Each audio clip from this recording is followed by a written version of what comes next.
කොහොමද යාළුවනේ හැමෝම හොඳින් ඇති කියලා හිතනවා. ඉතින් මං අද ඔයාලට අරන් ආවේ මිහින්තලේ තියෙන ලස්සන තැන් ටිකක් පිළිබඳ වීඩියෝ එකක්. ඉතින් මං උදෙන්ම යනවා කියලා හිතුවත් මට ටිකක් මිහින්තලේට යද්දී දවල් වුණා. ඉතින් දවල් වෙලා තමයි මට යන්න පුළුවන් වුණේ. ඉතින් ඔයාලා ඔය දකින්නේ මිහින්තලේ පිවිසුම් මාර්ගය. මිහින්තලේ පිවිසුම් මාර්ගයේ ඉඳන් ටික දුරක් යද්දී අපිට හම්බෙනවා කටුසෑය.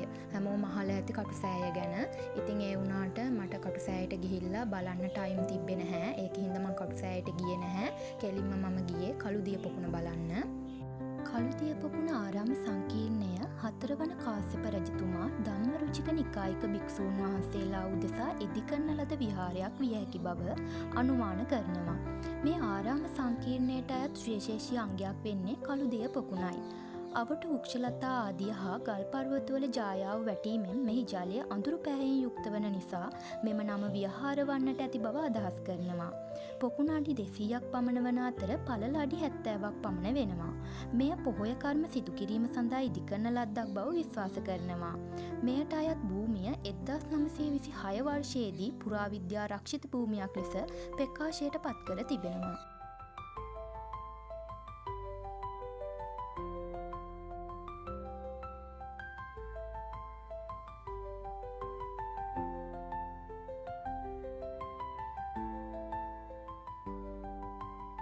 ඔයාලත් මිහින්තලේ ගියොත් අනිවාර්යෙන්ම කළුදිය පොකුණ බලන්න යන්න. මොකද කළුදිය පොකුණාවට ප්‍රදේශය හරිම ලස්සන. ඒ වගේම නිස්කලංක පරිසරයක තමයි පිහිටලා තියෙන්නේ. ඉතින් ඔයාලත් ගියොත් අනිවාර්යෙන්ම කළුදිය පොකුණ බලන්න යන්න. මම ඊට පස්සේ ගියේ මිහින්තලේ බලන්න. මිහින්තලේ නගින්න හිතාගෙන ගියාට ඒ වෙද්දි අවුව ටිකක් සැර වැඩි. ඒකෙන් හින්දා මිහින්තලේ උඩටම යන්න මට ටිකක් අමාරු වුණා. ඒ අතරමැද තිබ්බ නාගපොකුණ බලන්න මං ගියා. හැබැයි එතන වීඩියෝ ක්ලිප් එකක් මට ගන්න බැරි වුණා. එතනත් හරි ලස්සන තැනක්. ඊට පස්සේ එතනින් ටිකක් ඇතුළට යද්දී ඇත්වෙහෙර කියලා තැනක් හම්බුණා. මං කලින් ගිහිල්ලා තිබ්බෙත් නෑ. ඒකෙන් හින්දා යන්න ආසෙ හිතුණා.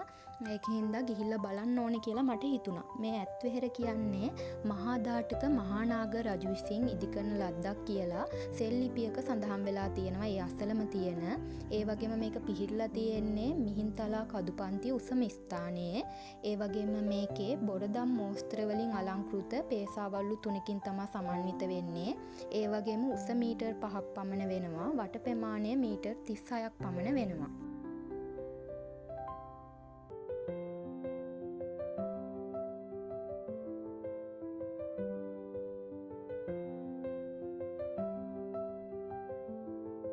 මේ ඇත්වෙහෙර පිහිටලා තියෙන්නේ මිහින්තලේටත් වැඩිය ගොඩක් ඉහළින්. ඉතින් මං ටික දුර යද්දි මට හිතුණා ආයෙ හැරිලා යන්න. ඒත් මේක උඩටම ගිහිල්ලා බලන්න තිබ්බ ආසාවෙ හින්දා මං උඩටම ගියා. හැබැයි ගොඩක් වෙලා ගියා.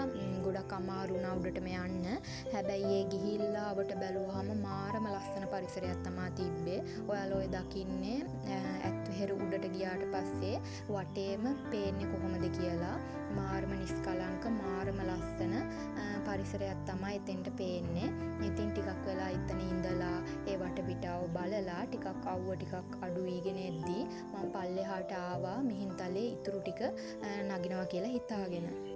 ඔයාලත් මිහින්තලේ ගියොත් අනිවාර්යෙන් මේ ඇත්වෙහෙරට යන්න පුළුවන් නම්. මොකද එතන හරිම ලස්සනයි. පුළුවන් නම් ගිහින් බලන්න. ඒ තරම් ලස්සන පරිසරයක තමයි එතන පිහිටලා තියෙන්නේ.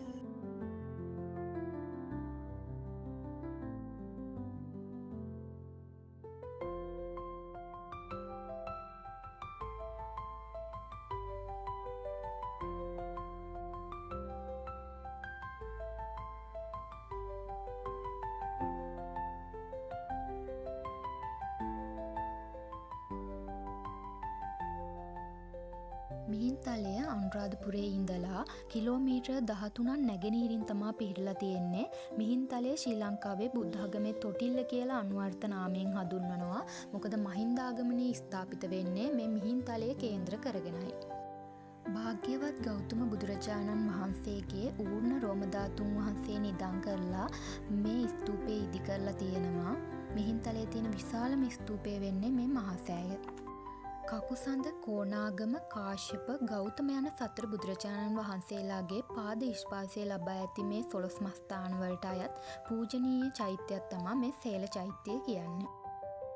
හෙළයේ දක්ෂ කලා ශිල්පීන් විසින් නිර්මාණය කරන ලද මෙම උතුම් බුද්ධ ප්‍රතිමාව 1985 වර්ෂයේදී තමයි ඉදි කරලා තියෙන්නේ. අනුබුදු මිහිඳු මහරහතන් වහන්සේ ඇතුළු ධර්මදූත පිරිසගේ වැඩම්වීමෙන් පසු සිදු වූ ධර්මදේශනාව ශ්‍රවණය කිරීම සඳහා දෙවියන්ට මනුලොවට පැමිණෙන ලෙස සුමන සාමණේරයන් විසින් සිදු කරන ලද පළමු දේවතා ආරාධනය සිදු කරලා තියෙන්නේ මේ ආරාධනා ගල මස්තකයේ සිටයි. ඉතින් හිතුවේ නැති විදිහට රෑ වෙච්ච නිසා මට ආරාධනා ගලට යන්න බැරි වුණා. ඉතින් අදට ගිහින් එන්නම් හැමෝම පරිස්සමට සතුටින් ඉන්න.